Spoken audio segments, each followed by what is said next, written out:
Doctor साहब ये अपना फरमाएं कि हमारे प्राइवेट सेक्टर में एक चीज़ हमने देखी है कि इस चीज़ को कि हमारा जो नौजवान तबका है वो बेरोज़गार है और पढ़े लिखे अफराद मौजूद हैं, मैसर हैं, बजाय इसके कि हम उनकी कदर करें, हमने ये देखा है कि प्राइवेट सेक्टर में उनको इंतहाई कम मुआवज़ों पर उनको नौकरियां दी जाती हैं और बड़े सख्त शराइत पर।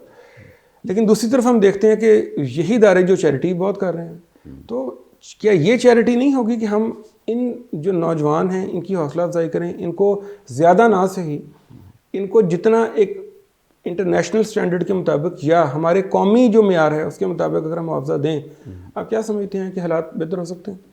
जी बिल्कुल बेहतर हो सकते हैं हालात, लेकिन ये है कि कोई भी इंडस्ट्री आप देख लें, किसी भी इंडस्ट्री को देख लें, वो जो गवर्नमेंट ने तय किया ना डेली वेजेस की, वो नहीं पे कर रहे उनको।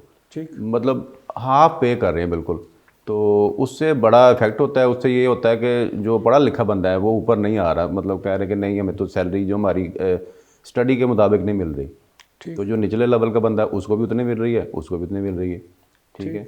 तो ये बहुत एक बड़ा इफेक्ट है हमारी माशरे में। दूसरा ये कि जो कम उम्र बच्चे हैं उनको जॉब पे रख लेते हैं। ठीक है, वो कम मुआवजे पे आ जाते हैं, तो जो पढ़ा लिखा बंदा वो भी थोड़ा सा इस तरह पीछे हो जाता है। तो ये 2-3 फैक्टर हैं इसके अंदर। तो इसका फिर हल आप क्या तजवीज़ करते हैं कि इसको क्या करना चाहिए? जो हमारा प्राइवेट सेक्टर है वो क्या करे कि हालात को बेहतर कर दे?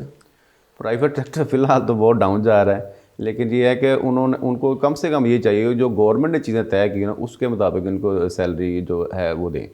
लेकिन अनफॉर्चुनेटली वो नहीं दे रहे, और हर बंदा मजबूर है प्राइवेट सेक्टर वाला, दूसरी ऑप्शन कोई नहीं है, तो वो मजबूरन वो कर रहा है, इसी चीज़ का वो फ़ायदा ले रहे हैं। अभी पिछले दिनों इतनी डाउन साइजिंग हुई है, ठीक है, कोई बंदा नहीं बोल रहा। उन्होंने सैलरी कट कर दी प्राइवेट सेक्टर में, फिर भी कोई नहीं बोल रहा। क्यों? सेकंड ऑप्शन कोई नहीं। इतनी बेरोज़गारी जो जहाँ लगा हुआ है वो वहीं बैठा हुआ है कि जो आ रहा है चलो लेकिन कुछ ना कुछ आ इसमें रहा है।